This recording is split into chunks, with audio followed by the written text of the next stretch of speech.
Bonjour. L'Église évangélique du Cameroun interdit à ses pasteurs de se prononcer sur des questions socio-politiques du pays. Dans une note rendue publique le 10 janvier dernier, le président de cette congrégation religieuse met en garde ses collaborateurs sur ces questions qui relèvent du ressort de la hiérarchie synodale.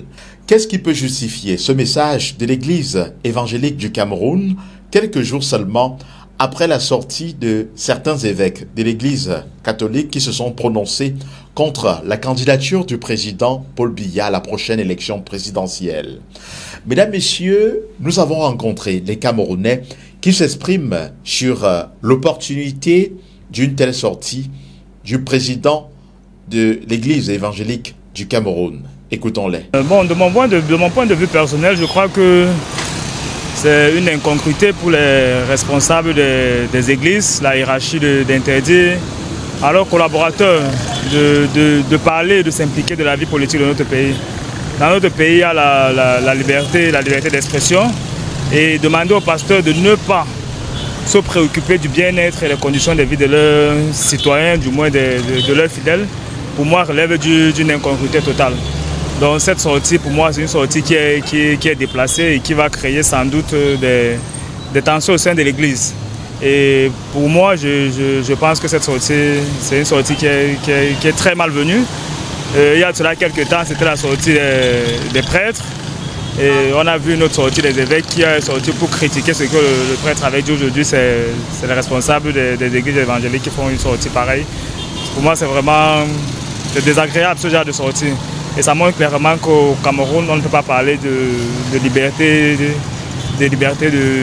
d'expression et de liberté de la presse aussi à son côté qui ne travaille pas en toute liberté. Et toujours est-il que s'il y a cela quelques temps, on a vu la sortie des évêques, on comprend que quelque part, il y a une sonnette d'alarme au niveau de l'évêché pour qu'ils puissent faire cette sortie. Je pense que la même sonnette d'alarme qu'il y a eu de ce côté a attiré l'attention des responsables des églises évangéliques au Cameroun. Je me dis clairement, sinon on ne dira pas que c'est une coïncidence.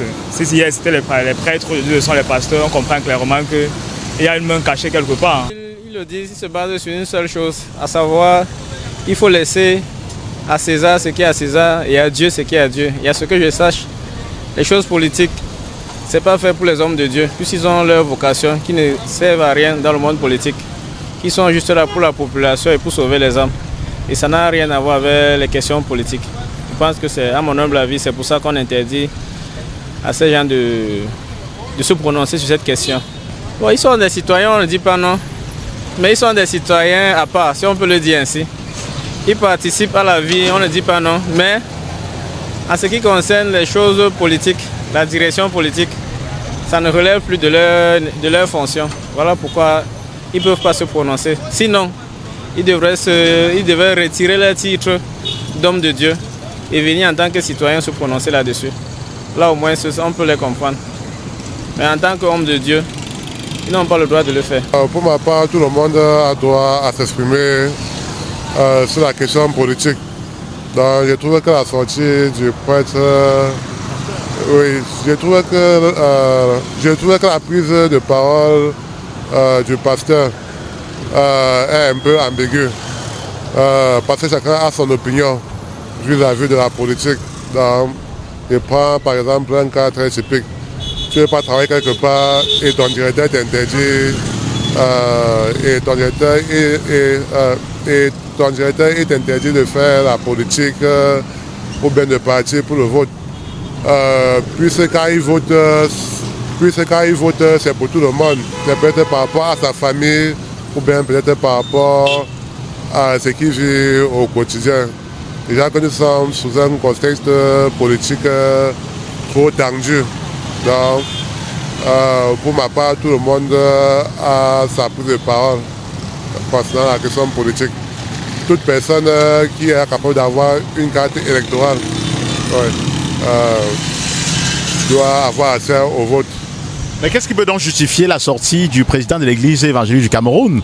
Qu'est-ce qui peut justifier une telle mesure? Ou alors une telle interdiction concernant les prises de parole sur les questions sociopolitiques de ses collaborateurs? Bon, pour ma part, je me dis qu'il le fait pour ses intérêts. Peut-être J'ai l'impression qu'il est dit peut-être pour protéger ses intérêts, c'est-à-dire peut-être nous vendre de nos jours, on casse les églises. Et dernièrement, je pense qu'il n'y a pas plus d'une à 2 semaines, il y a eu des bagarres. Il y a eu des bagarres entre l'église et les forces de maintien de l'ordre. Donc moi je pense que c'est pour protéger ses intérêts. Donc quand il le fait, c'est pour éviter ce genre de contexte. Si l'Église, qui apaise et sauve les âmes, ne doit plus questionner le quotidien des Camerounais, rongés par une misère ambiante et la vie chère, quels sont donc les sujets qui doivent aborder dans ces milieux de culte où convergent des centaines de milliers de fidèles chaque dimanche pour suivre la parole de Dieu? Mesdames, Messieurs, vous avez écouté les avis des Camerounais qui se sont exprimés librement sur la question. Il vous revient à chacun d'entre vous d'en tirer ses propres conclusions. Je suis Thierry Kouyaté, journaliste reporter d'Images pour le compte d'Echo 237. Vous êtes de plus en plus nombreux à vous intéresser aux publications d'Echo 237. Nous sommes également conscients que vous partagez régulièrement ces publications. Mesdames, Messieurs, votre fidélité nous honore. Nous vous invitons à toujours commenter et n'oubliez pas de vous abonner ou alors d'abonner de nouvelles personnes à notre chaîne. Retrouvons-nous très prochainement pour notre édition.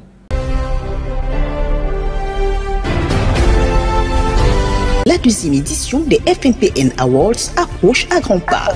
Organisée sous le haut patronage du ministère des Arts et de la Culture, cet événement qui vise à récompenser les Camerounais et Africains qui se sont démarqués à travers des actions élogieuses, contribuant à la valorisation et la restauration de notre patrimoine culturel, suivi spécial pour cette édition, car plus inclusive avec la diaspora.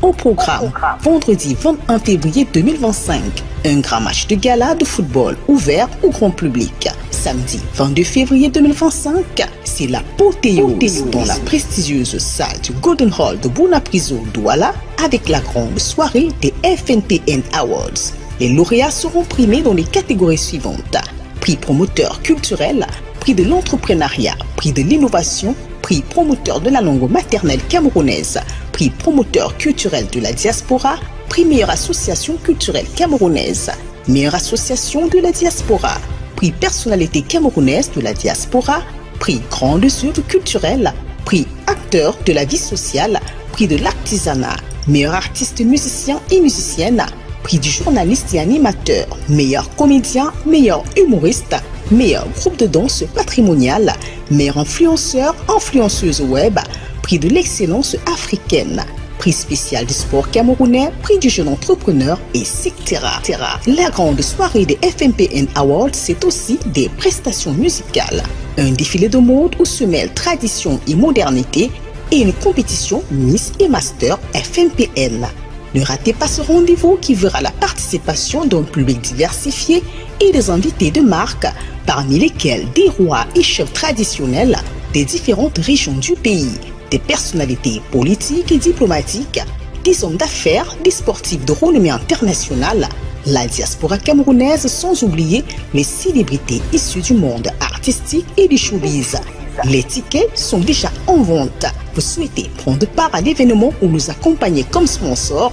Infoline 620 42 37 10 694 81 15 43 677 67 26 62. Les FNPN Awards édition 2025. Ensemble, célébrons l'excellence globale camerounaise.